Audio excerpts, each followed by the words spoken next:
এবারের ভাইফোঁটাটা কী করে সেলিব্রেট করলাম তা সবটাই তোমাদের সঙ্গে আজ শেয়ার করব। Hello everyone, this is সুলি, welcome to my another video. তো আজ হচ্ছে ভাইফোঁটা, আর কালকে যেহেতু সারা রাত থেকে ঠাকুর দেখে এসেছি, তো ঘুমিয়েছি ওই 5:30টার দিকে।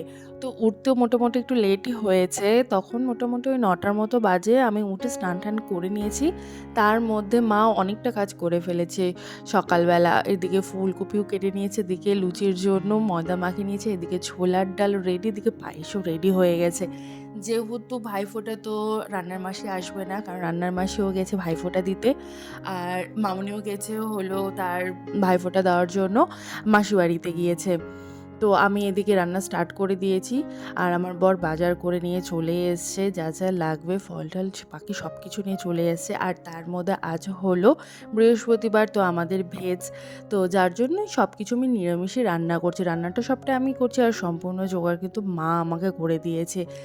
তো এদিকে সব সবজি মা কেটে দিচ্ছিল, তার মধ্যে আমার ননদও চলে এসছে।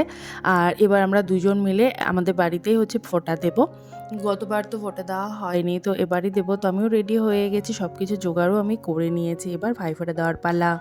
তো এখানে প্রথমে ননদ দিয়ে নিচ্ছে, তারপর দেবো আমি। রান্না করেই সব কিছু জোগাড় করে নিতে বেশ অনেকটাই লেট হয়ে গিয়েছে।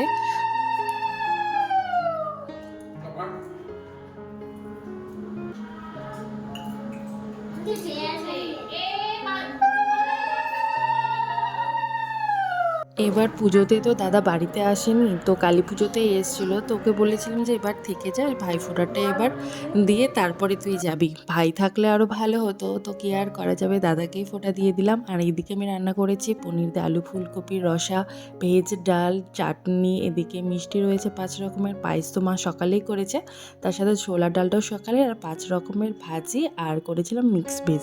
একদমই সিম্পল রান্না করেছি যেহেতু ভেজ ছিল। তারপর সন্ধ্যার দিকে আমরা সবাই মিলে ঘুরতে বেরিয়ে গেছি। সবাই মিলে বলতে আমি আর মা প্রথমে চলে এসেছিলাম রঘুনাথপুরে, কারণ রঘুনাথপুরে ঠাকুর আমাদের দেখা হচ্ছিল না, তো সেই জন্যই চলে এসেছি। আর এখানে দেখলাম যে লাইভ শো হচ্ছে, সেখানে একটুখানি গান টান শুনে নিলাম। তারপর সেখান থেকে আমরা আর একটু জায়গায় ঘুরতে যাব, যেহেতু বালুঘাটে সব ঠাকুর আমাদের দেখা হয়ে ওঠেনি, তো ওই মাকে আমি বাড়িতে রেখে দিয়েছি। আর তার সাথে হচ্ছে মিলন সংগীতটা আবার একটু দেখে নিয়েছি, কারণ সেদিন প্রচণ্ডই ভিড় ছিল, আর ভালো মতো ঠাকুরও দেখতে পারছিলাম না, তো যার জন্য আবার একটু দেখি না তোমাদের সঙ্গে শেয়ারও করে নিলাম। আর তারপরে এখন মোটামুটি যেহেতু ভাইফোঁটার দিন না, মোটামুটি ফাঁকাই হয়ে গেছে, এখন অত লোকজনও হচ্ছে ঠাকুর দেখতে বেরোয়নি লাস্ট দিন, তো কি আর করা যাবে, তো দেখাই যাক ঠাকুর বাড়িতে বসে থেকে কী করব। তো আমি, দাদা আর হচ্ছে বর 3 জন মিলে বালুঘাটে যে কটা বাকি রয়েছে ঠাকুর দেখায় সেগুলো দেখতে এখন বেরিয়ে যাব। তার আগে প্রথমেই চলে এসে আমরা বিএফসিতে, যেহেতু বাড়িতে ভেজ হয়েছিল, তো বাইরে এসে একটুখানি চিকেন খাওয়া হয়েছে। যে তো তারপরে আমরা আরও 2-1টা ঠাকুর দেখেছিলাম, যেগুলো দেখা হয়েছিল না। প্রতিটা ঠাকুরই ভীষণই ভালো করেছিল, আর এটা তো ভীষণই ভালো করেছে, থিমটা ভীষণই পছন্দ হয়েছে, যার জন্য পুরো প্যান্ডেলে আমি ভিডিও করেছি তোমাদের জন্য। কেমন লাগলো অবশ্যই কমেন্টসে জানিও, আর কোন ঠাকুরটা সবথেকে তোমাদের বেস্ট লেগেছে সেটাও কিন্তু অবশ্যই কমেন্টসে জানিও। আর তোমরা কে কীভাবে হচ্ছে ভাইফোঁটাটা সেলিব্রেট করলে সেটাও কিন্তু অবশ্যই আমাকে কমেন্টসে জানিও।